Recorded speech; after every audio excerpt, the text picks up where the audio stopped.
Good morning, Monday meaties. How you doing? How y'all doing today? Welcome to another weekly live stream of channel news and horror updates, horror news and channel updates. It's all in there. It's all in there. We got some stories for you today. We'll get to it. Shout out to Game Dog for being the first one in the chat this morning. Happy Cinco de Mayo. That's right. There you go. Happy birthday Eve to this guy. Officially entering late 30s tomorrow, I guess, if you want to get technical about it.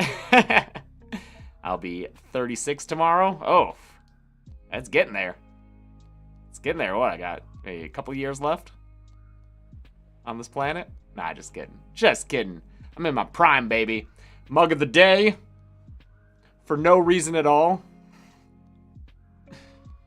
My Alcatraz mug that I got when I visited that wonderful museum. That very educational museum that is excellent at what it does. That brings in a lot of money. That functions perfectly as a museum. Happened to purchase this there. No reason at all.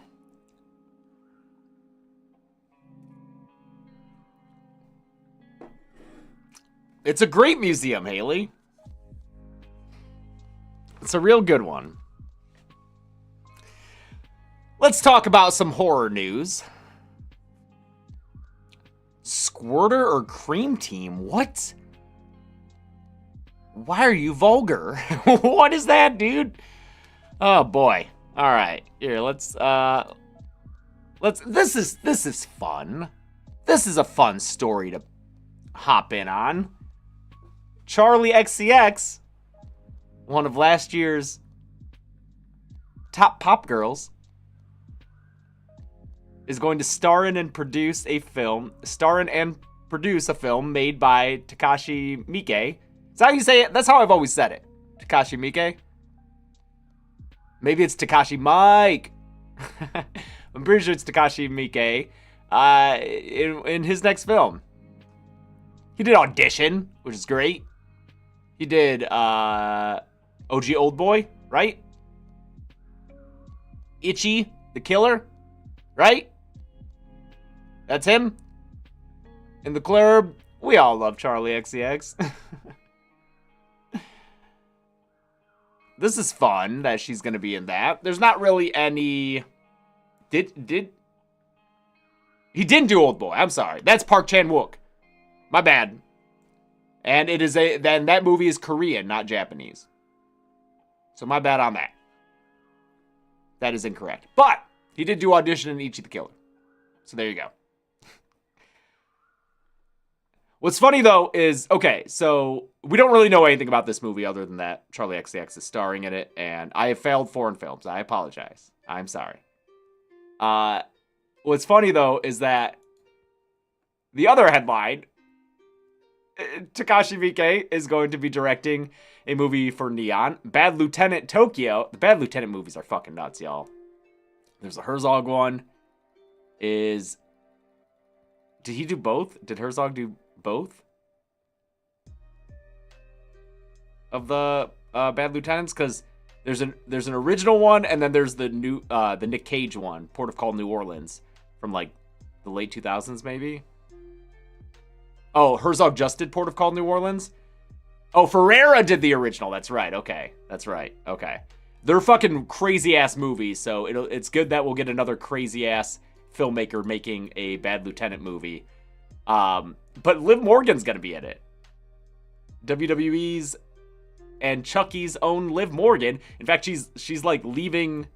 She's off-screen for a while from wrestling while she's filming this. It's funny... She framed it, and so did WWE, obviously, as like a big Hollywood production. I'm like, it's Takashi. Also, is this gonna get affected? Is Liv Morgan gonna get affected? Does it say where he's shooting? It's a U.S.-Japan co-production. So, therein lies the question. What does that mean?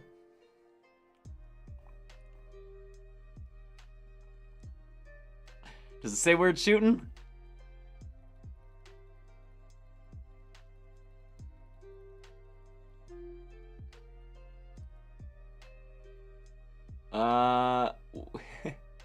We've produced 10 films in Japan.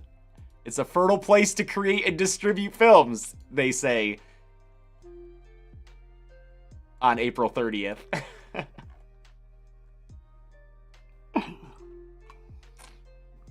Anyway, yeah, it's funny that Takashi Miike is making these two movies with these two unlikely stars. But, and Chelsea pointed this out for me, this guy has made, because we know him for Audition and Ichi the Killer, right? As a genre of fucking sick freaks.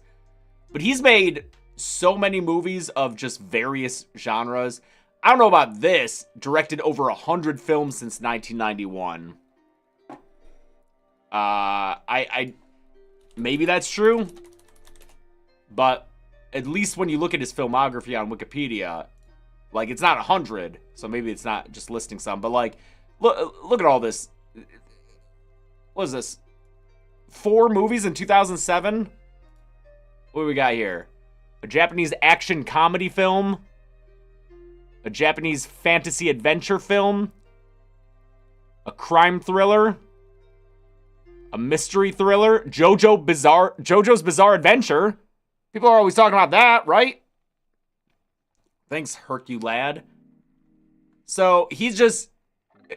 It's not like he made Audition and Ichi, and now he's coming back with movies with Charlie XCX and Liv Morgan. No, it seems like those are on brand for him, because it looks like he makes anything. So, there are 126 movies listed on Letterboxd by him. Okay. I don't know if that includes, like, as directed by him. Here's a bunch of direct-to-video ones. So, yeah, that's fun. Here he's acting in some. Oh yeah, he was in Hostel, that's right.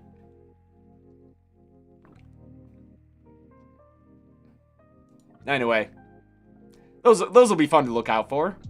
Best of luck to Liv, who's a sweetheart and a big horror fan, and Charlie, who created Brat Summer, which not everyone can say. Evil Dead the game is pulled from digital storefronts. You can't buy it anymore. The servers will remain online. For how long? I don't know.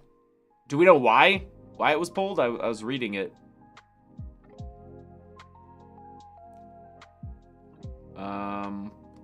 They did not provide any reasoning for the game's removal. Video games have been delisted from digital storefronts at a seemingly increasing rate, with various reasons. Yep, that's why, you know, I love the convenience of just hopping on Steam, downloading a game. But, like how I buy films on physical media to actually own them, big game fans might want to do the same with video games. Because when you don't physically own something, you don't own it. And it can disappear.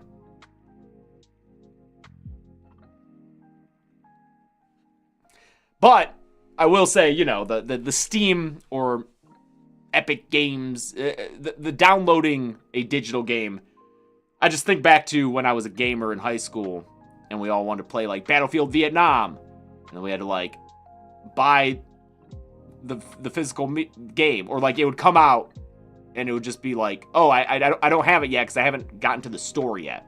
So it's nice that a game can come out and we can immediately purchase and download it. That's great. But most physical games don't really have you own it anymore anyway. Buying the disc is still barely owning them anymore. It's basically just a digital key. Yep. Thanks, Benjamin Brown. You don't own anything anymore. Yeah, I stood in line. I still have pictures from the event. Halo 2 came out on either a Tuesday or a Wednesday, but we called it Halo Tuesday. And that night, even though it was, you know, school night, we stood in line outside of a GameStop until it was midnight, and they opened the doors and let us come in and buy it. And then we went home and played it for a few hours and then went to school the next day. Halo Tuesday, baby. Midnight release. That came out in 2004. Cool. 21 years ago. Still remember it. Can I drop those pics? They're on my computer. I'm not on my computer right now. I'm on the editing computer, so I can't. Ben, remind me next week in the spreadsheet for this to pull up the Halo 2 pictures, the Halo Tuesday pictures. And if y'all return next week to this live stream, I will show you, because I think it's my long hair. I think it's like my long hair and my bucket hat. I think that was that era of James.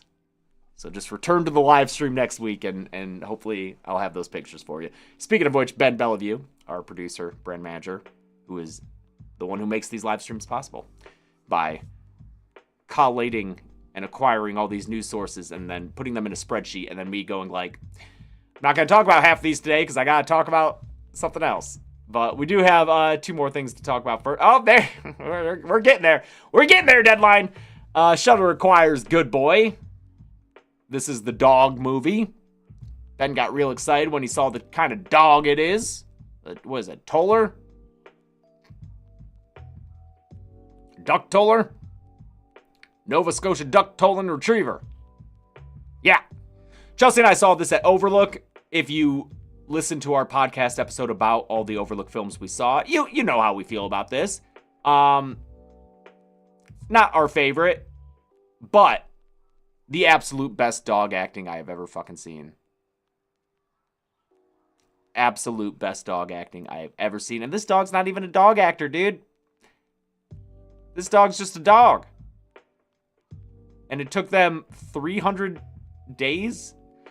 In all, production with Indy, the dog, took 400 days, as he is not a trained animal actor. They did this on the weekend and stuff, like outside of their real jobs. It's a beautifully shot film. It is a beautifully shot film. It is gorgeous. It was probably the best looking film that we saw at that festival. And a lot of people really loved it. Didn't work for us, but beautiful film. Best dog acting. Best dog acting. Top 3 dog actors' performance. Easily this one. And then the dog from Anatomy of a Fall, for sure, as well. Yeah. It's like, you know what? It's like how you have actors who, like, are just incredible throughout the entire movie. And then you have actors who just, like, have this one big dramatic scene that you're like, that scene is incredible. That's the thing that stands out. I feel like Anatomy of a Fall dog is like the one scene actor dog. Where it's like, dude, that one scene where he was like dying, but he wasn't actually dying. Incredible. This dog is like, wow, that dog throughout the entire movie was perfect. So, great stuff here. Great stuff in terms of dog acting. So check them out. Check this out if you like dogs. It's like a haunted house movie from a dog's perspective. Everything's like shot. It's not like first person perspective, but yeah, like the dog's owner is kind of doing like a cow and chicken mom and dad thing, or like a Muppet Babies nanny thing, where it's almost you almost never see him. It's just like really from the dog's like perspective. It's a great dog actor. And then finally, I don't want to click this. I'm not clicking that. Is this Fangoria? Is this fucking Fangoria? Dude, I told you this shit happens on Fangoria. Yeah, I was trying to talk about how The Ugly Stepsister gets a Shudder streaming date. This was our favorite movie from Overlook when we went and saw it. It is going to be there on May 9th. There it goes. I'm just going to close this tab. Yep, we'll get there. Ugly Stepsister on May 9th on Shudder. And then tomorrow, we actually got an interview with the filmmaker. So we'll try to put that up as soon as possible.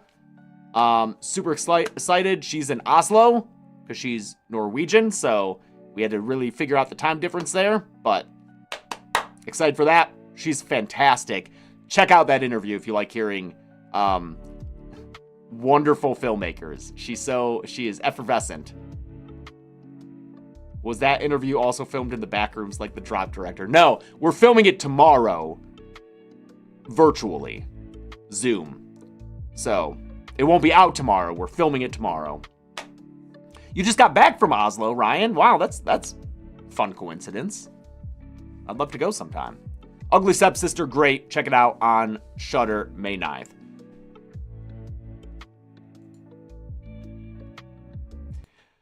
Our top story today. We've been doing these streams for well over a year now. And if you come to all these streams, you know I don't get political in them. I'm not here to talk about political news. I'm here to talk about movie news. I think the closest we've come is talking about Melissa Barrera's unjust firing from Scream 7 for speaking out about Palestinian civilians. But generally, we try to avoid topics that involve politics. We don't want to do that on Monday morning, dude. We're trying to live our lives. We're trying to talk about the film industry that we love. The film industry that is a hallmark of American culture, a cultural export the world over for over a century now. The thing that brings so many people joy and inspiration. It's the film industry. That's what we like to talk about here. It's the film industry that it's been in a lot of trouble lately.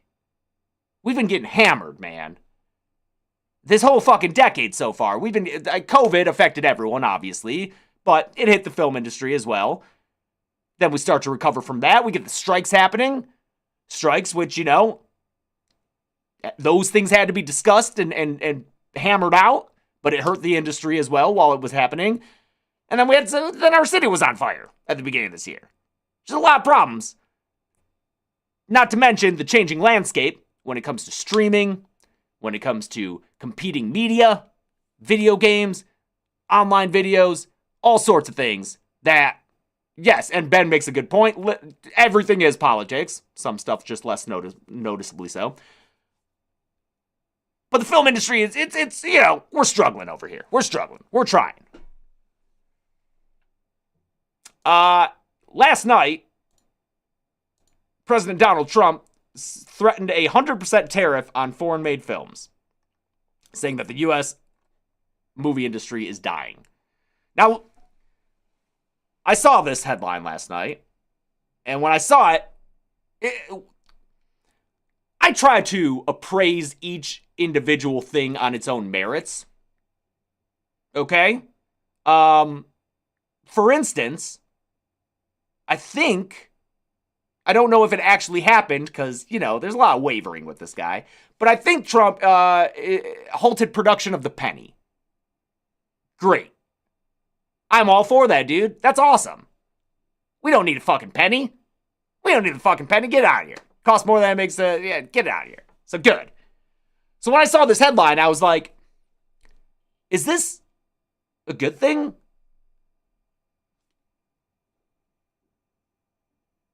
Movies aren't made in America that often anymore. There are tax incentives in other countries, and especially here in LA. It's a shame. There's a movement here of filmmakers wanting to film in LA to keep the movie industry here and to this city that was built on film. Outside of LA, there are tax incentives in various states, most notably Georgia, which brings production to those. But outside of the US, there are a lot of film incentives in other countries. And that's why so many filmmakers I talked to, we were just at the screening for Final Destination. We ran into Danishka Esterhazy, who did the Banana Splits movie. We talked to her all night. She had just gotten back from South Africa shooting a movie. You'll hear about films in Romania, Bulgaria, all sorts of other countries have these financial incentives for people to come and film there. Which it's cool that they offer those, but as Americans wanting to make American films, we would like movies to be made in the U.S. as well, and bringing money to the U.S. film industry and U.S. towns. So when I saw this, I was like, maybe this is a good thing. I didn't immediately knee-jerk say this is fucking dumb. Then I read about it, and I read more into it, and I read people who are smarter than me, their thoughts on it. And it's fucking dumb. It's fucking dumb. So, first off, because I feel like no discussion should continue without beginning to say that this is illegal. Here's the law that allows the president to enact tariffs. Tariffs are supposed to be a thing that Congress does, but because of this, which is written in wonderful legalese, so, have fun parsing through that if that's how you like to spend your time. This grants the president, at the times and to the extent specified in this section, the president may, under such regulations as he's made prescribed by means of instructions, license, or otherwise, this allows the president to levy tariffs in cases of national emergencies, or which, you can just say something's a national emergency, I guess. But in any case, here's the law that allows him to do this legally, which is why he's been putting fucking tariffs. So many tariffs for the past month. But here's the thing. This law that gives him the legal right to do tariffs has an exceptions clause, section, I don't know.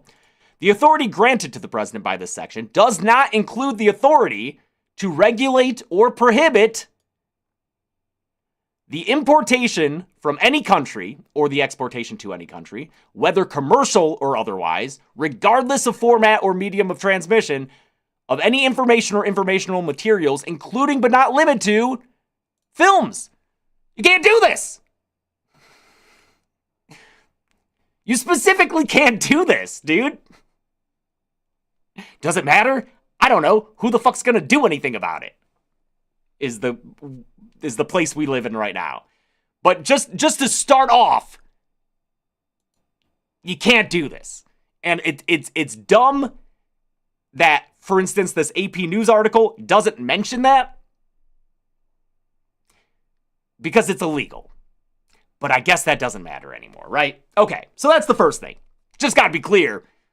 You can't do this. It is the most cut and dry thing here. Because with the other tariffs, it's like, is it really a national emergency? Does he have these powers? Even if it is a national emergency, which he is claiming it is, he said what? It's a fucking, he called it a security threat somehow, right? Yeah, directive to safeguard our country's national and economic security while making Hollywood great again. Yeah, fucking put that branding on it. Even if there is like a legally declared an emergency, you can't do it because of that. If there were going to be tariffs on films, that would have to be a congressional act. Which moves us into our next point. How do you tariff a film, dude?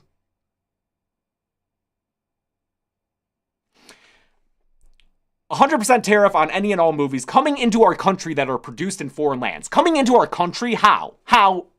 What does that mean? Does that include films that are already made, but being streamed on Netflix after they've purchased the licensing for it?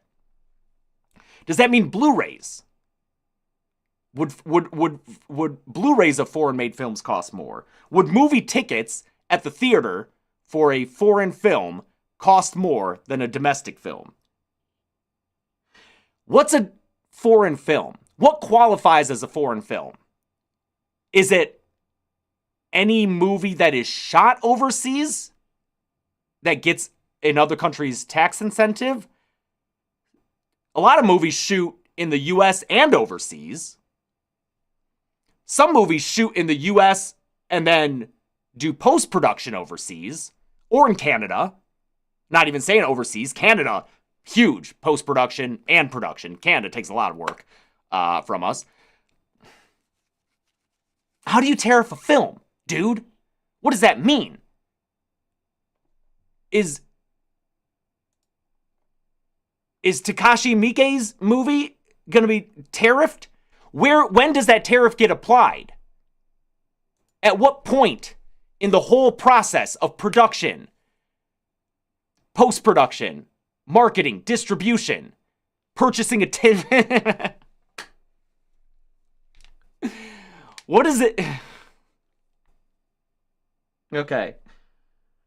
Also, like I said when I first heard the news, I was like, maybe this would be good to help the American film industry. We want movies made in America.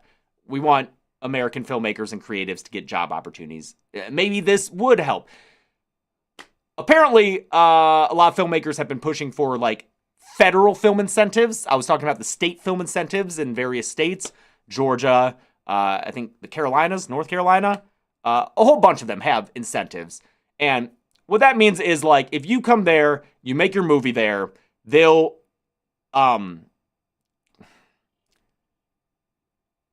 How does it work exactly? It's like you don't have to pay taxes on things, or like they'll reimburse you for taxes you spend there. In any case, it's a financial incentive, and I guess some people have been asking for a federal incentive that would basically tax breaks, right? Yeah, that would basically incentivize productions to shoot in the U.S. as opposed to shooting overseas or in Canada. So instead of doing that, instead of offering a carrot, he has a stick that makes it more expensive to find funding in other countries. And the problem there is that it doesn't make it cheaper anywhere. So instead of incentivizing movies to be made in the US, a lot of people are worried that this will just mean movies won't get funded. So instead of, oh, did we break the on-screen chat? Yeah, we may have. Is this better? No?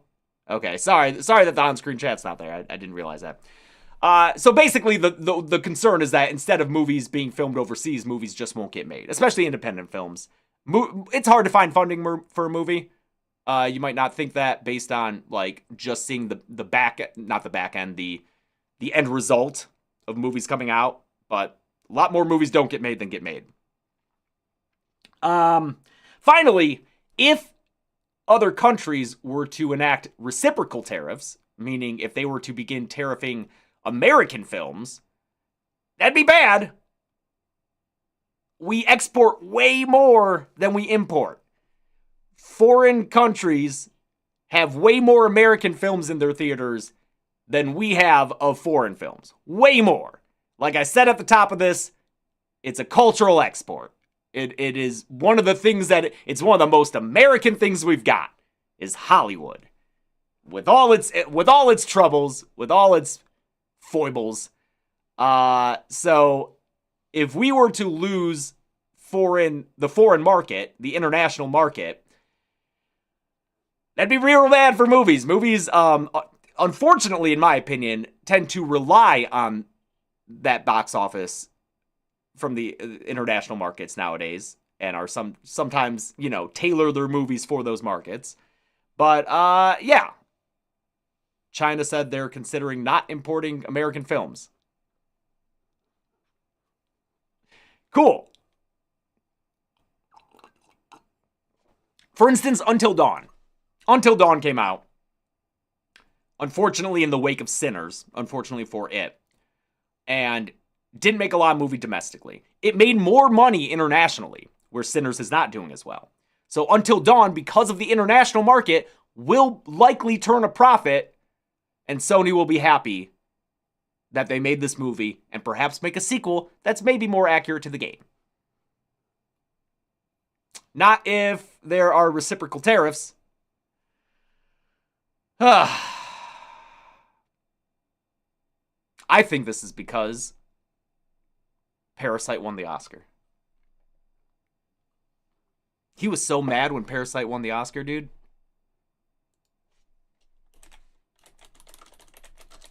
Do you remember that? I know it was like 5 years ago. By the way, how bad were the Academy Awards this year? Did you see it? And the winner is a movie from South Korea. What the hell was that all about? We got enough problems with South Korea with trade. On top of it, they give him the best movie of the year. Was it good? I don't know. It was, sir. And it actually was a really good movie. It was great. Oh, man. Yep, so that's what we're dealing with here in movie land. Oh, if only, dog. Oh, and that's the other thing is like now that my worlds are clashing because I'll admit it, I'm a political hobbyist. I stay on top of politics as a hobby. I'm not someone who like is actually doing things. I am not someone to be commended. I am not helping enact change. But I keep up with politics as a hobby, which whatever. But to see this and film collide in this latest story, the worst part is that then you have all the political commentators who have no idea what they're talking about when it comes to movies, trying to talk about movies. And it's the old, oh, well maybe they shouldn't make slop. And I'm like, did you see the substance? Did you see The Brutalist? Those aren't slop. They're really good movies being made. But it's just back to that bullshit of like people who only go and see Marvel movies complain about the state of movies bullshit. Fucking Christ. Fucking Christ. Oh, also we might reopen Alcatraz as a prison to hold like 300 people. Oh, fuck me. Okay. Okay. I think that's it. Oh yeah, you didn't see that? Yeah, Trump said he wants to reopen Alcatraz. Which here it is. Here's the button. Here's the button. Oh, you guys didn't see this? Oh, you guys. Here's the fucking button though. Yeah, Trump says he wants to reopen Alcatraz, which is currently a museum, a very good museum. It is a small defunct prison that has been closed for 62 years on an island that is in no way, shape, or form ready to be a prison again, but Trump wants to open it because he knows the name Alcatraz. He knows the reputation of Alcatraz. Would it cost more to reopen Alcatraz than it would to make an artificial island and build a prison on it? Maybe. But here's the most fun thing. Here's the most fun thing at all, guys. Apparently, hold on. I'm gonna full screen while I look for this because it's not a well-sourced thing. So this is just gossip. This is hearsay. But after all this, we should end on a little fun. We should end on a little bit of fun, even if we're not sure how true it is. Because it sounds like it could be true. And you know what? If that's good enough for the president, it's good enough for us.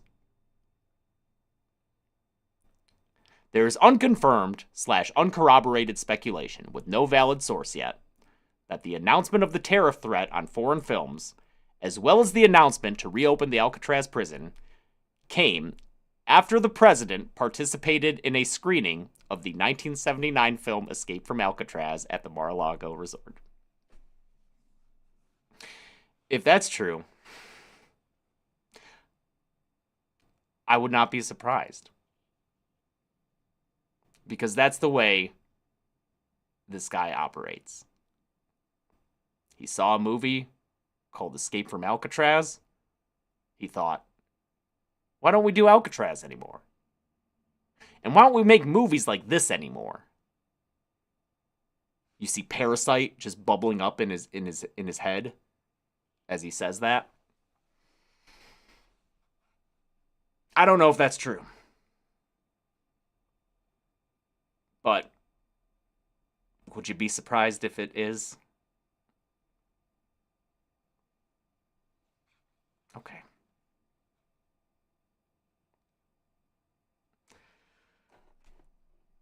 Make Hollywood great again.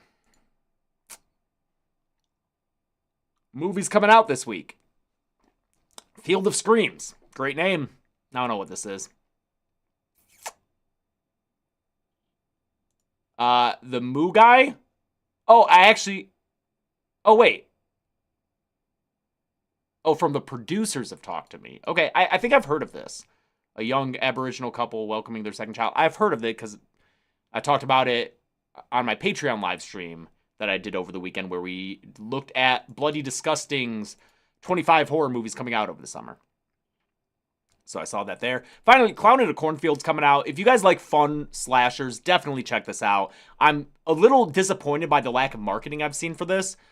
maybe Sinners has just taken up all the oxygen for horror movies, and we have Final Destination coming up real soon too.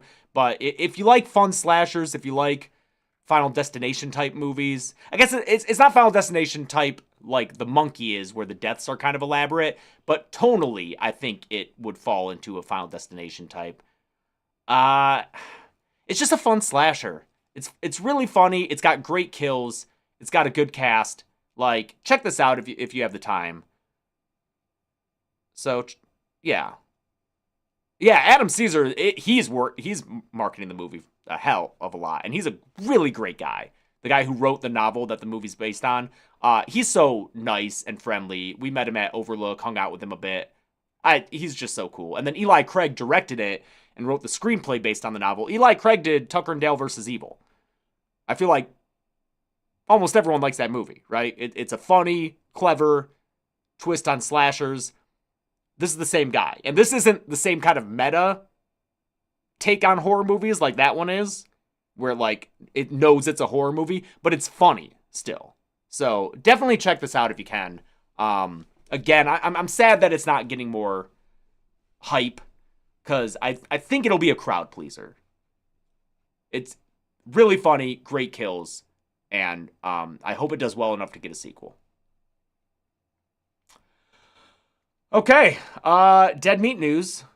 I saw Ben post the link to the Patreon in there. We just updated some rewards. I did the Patreon live stream hangout this weekend, and we did a commentary track for Tarot. So that movie that came out last year, Tarot, a very PG-13 horror movie, but it was a fun commentary track. Chelsea and I chatting the whole way through it. We may be doing a commentary track for Ma, if the patrons so want it. I know that we have a kill count on Ma, so we've already covered it in some capacity, but Chelsea has never seen it and has no idea what the movie is. And so, and I like Ma. I think it's a fun movie. So I think that if patrons are okay with us watching a movie that's already been kill counted, we might do a commentary track on Ma. But we're going to be adding a lot more of those as we catch up on them, or try to catch up on them. The audio podcast for Dog Soldiers from our live recording in Scotland, that's available to patrons. So check out our Patreon for a lot more content that we are always trying to update.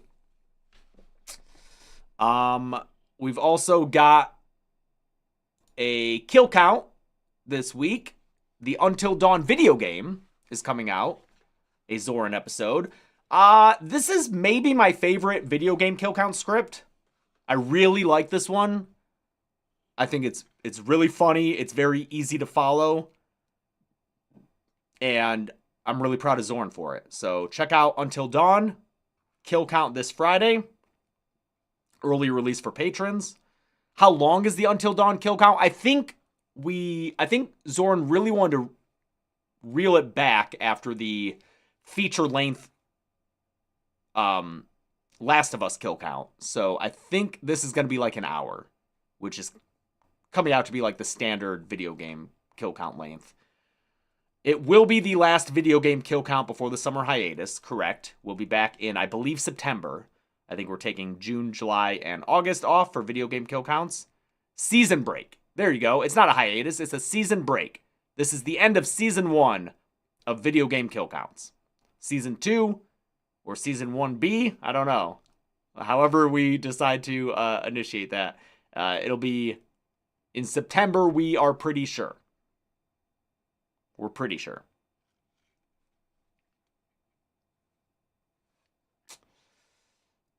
We'll have an interview with the filmmaker behind The Ugly Stepsister sometime soon.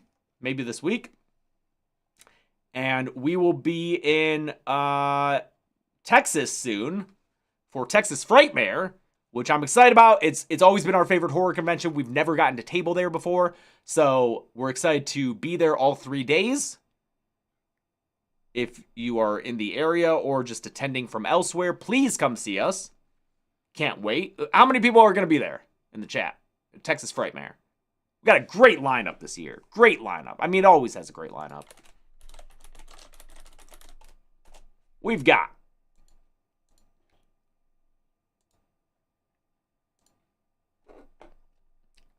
So this is May 23rd to the 25th, so a few weeks yet.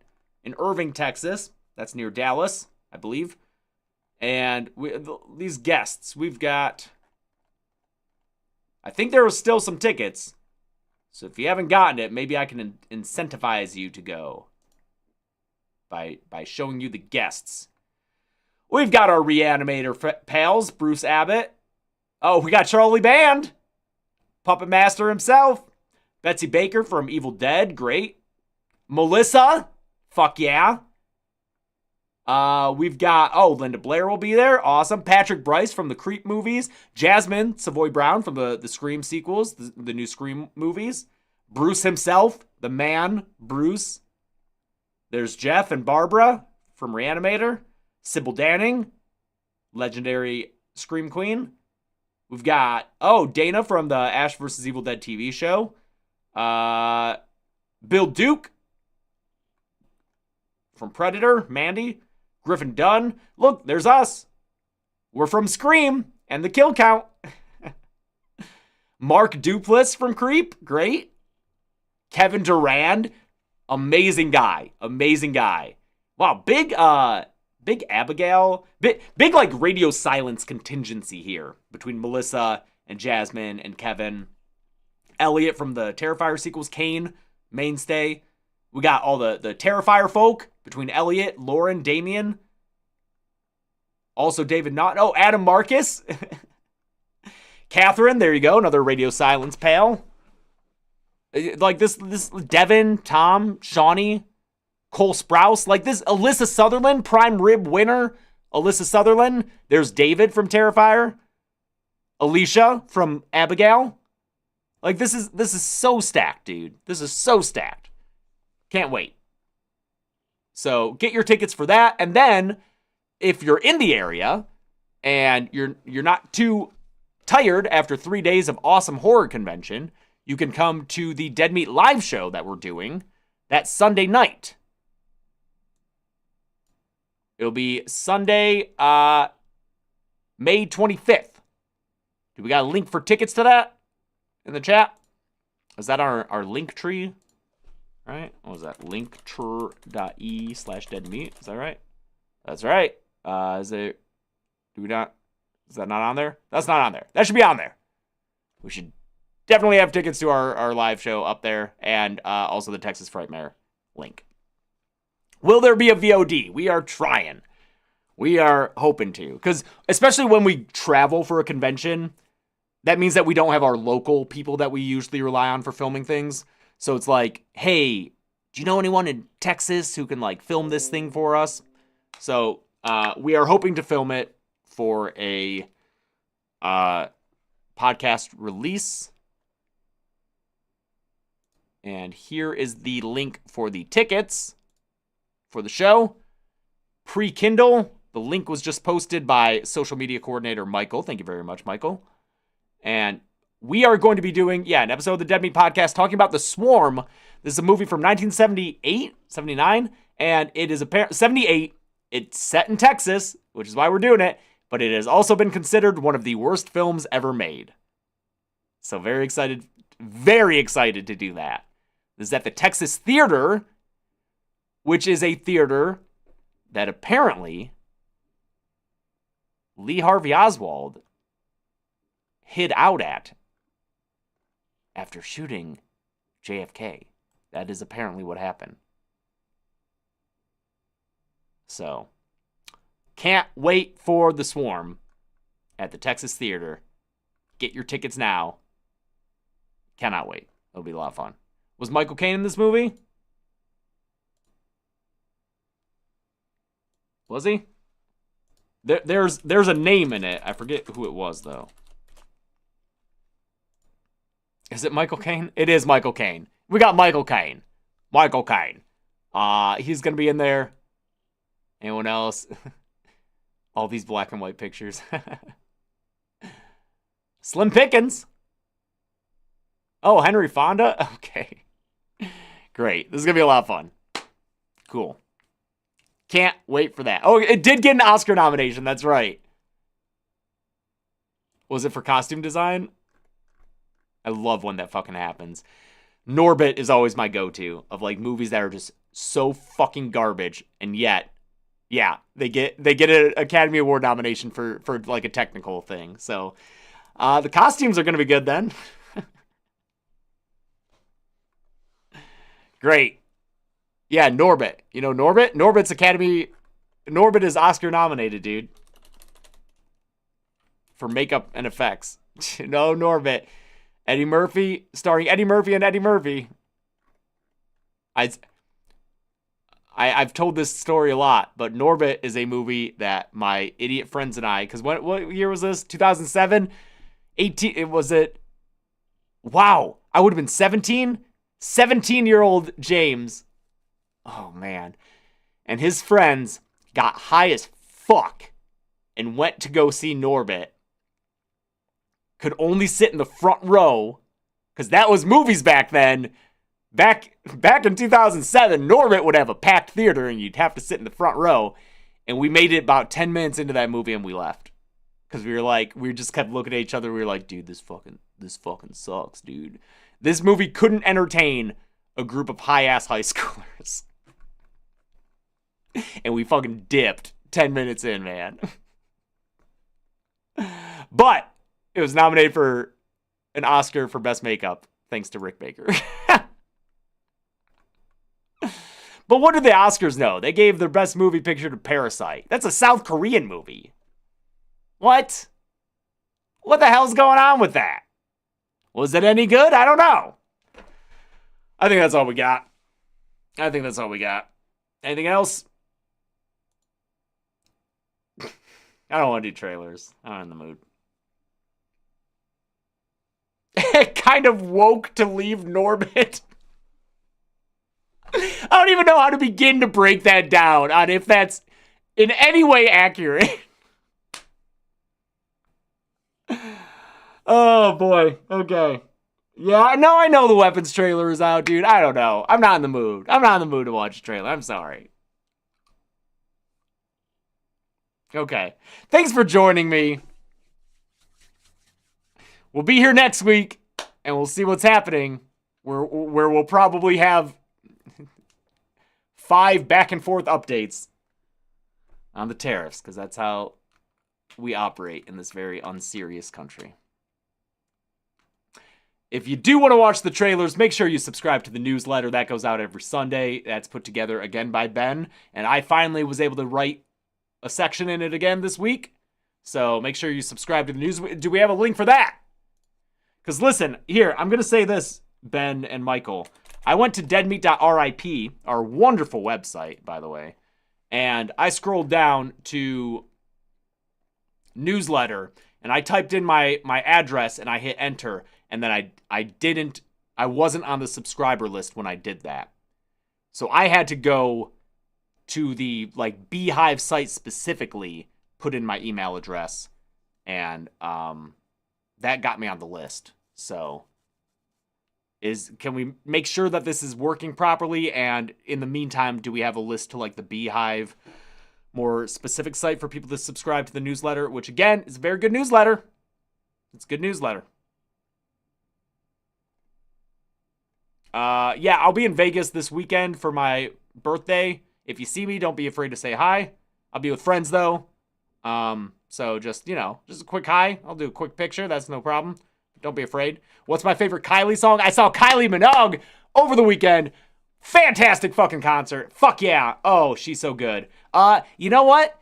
I love Tension. Tension and Padam Padam. I know they're the sequels from the latest album. Whatever. I don't care. It's so good. Those songs are so excellent. I also love In Your Eyes, which was her second song that she played. In Your Eyes fucking rules. Love the feel of that song. It's great. The concert was a party. It was awesome. I was on Instagram saying more straight guys need to embrace gay culture. Listen, all I'm saying is I'm sitting there watching a fine-ass woman sing about how horny she is. And that is also the case with Sabrina Carpenter and Madonna. And I'm like, straight guys, you missing out, man. This is some good shit. Rita Ora opened for Kylie. She was singing about how horny she is. I'm like, Guys, you're missing out. Missing out, man. That's all I'm saying.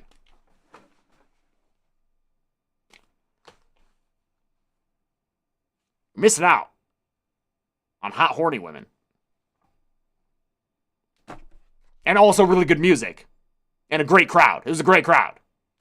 Oh, merch comes back this week. Great. There we go. There's some more updates. Jeez. And when will the Golden Chainsaw Dawn Machete numbers and movie begins supercuts come out? I hope soon. We're trying to work that out with the editor's schedule. So we're working on that. You miss it. Dude, oh, I wish Rina Sawayama opened for her. That'd be fucking dope. I don't really know Rita Ora. She was fine. She was fun. Kylie brought her out for a song. It was a fucking party, dude. So much confetti. There was a couple. We saw some fucking drama, though. Listen. That concert was so gay. The men's bathroom line went out the door and around the corner. Chelsea just walked straight into the bathroom. I feel like we were the only straight couple that I saw. It was almost entirely gay couples. So many of them in matching outfits, which was super cute. And obviously, the crowd was great. They were fantastic. There was one messy couple. There was one messy couple in the front row. We were in the second row. Listen, we don't drive a super fancy car. I don't get fancy shoes. We like to spend our money on concert tickets. And we were in the second row. It was a great experience. I'll never give it back. It was awesome. It was fucking awesome. Front row, there was a couple, a great dressed gay couple. They were cowboys. It was like the vest, no shirt. There's cowboy hat. I don't know, man. Halfway through this concert, they start yelling at this chick behind them in the second row. Just like, fuck you, bitch. Fuck you. Get out. I don't know who started it, okay? But they were yelling back and forth. And I don't know who started it, but all I can say is that the one guy in the couple did not de-escalate it. Maybe she started it, but he would not let it go. And his partner would be like, hey, let's just watch Kylie. And he would like turn, and then he'd just turn back to her and be like, no, fuck you, bitch. And it got so bad that security came over, and the gay couple got kicked out. And, first they took the rowdy one, and the chick who they were yelling at was like, bye-bye. She was like antagonizing them on the way out. And so his partner, who had been trying to calm him down so that they could just enjoy Kylie, then he exploded on her, was like, fuck you, bitch. I don't know what happened. I would kill to know what happened. I want that tea. Because me and Chelsea and all the gay guys around us were all like, what is happening over there, dude? Zach and Will, random guys next to me who introduced themselves real nice. We were all just like, what the fuck's happening? No one knows. But the guys in the front row got kicked out. The chick in the second row stayed. They got kicked out of the front row concert. Dog, what a fumble, man. You were in the front row. You were there. Kylie was looking at you. Oh, man. This was Friday night at the Crypto.com arena. When are they going to... I hope that name reverts to Staples or anything else soon. All right. I think that's all I got, dude. Oh, Patreon early releases being on Monday now, asks Froggy Fresh. Ben, is that happening?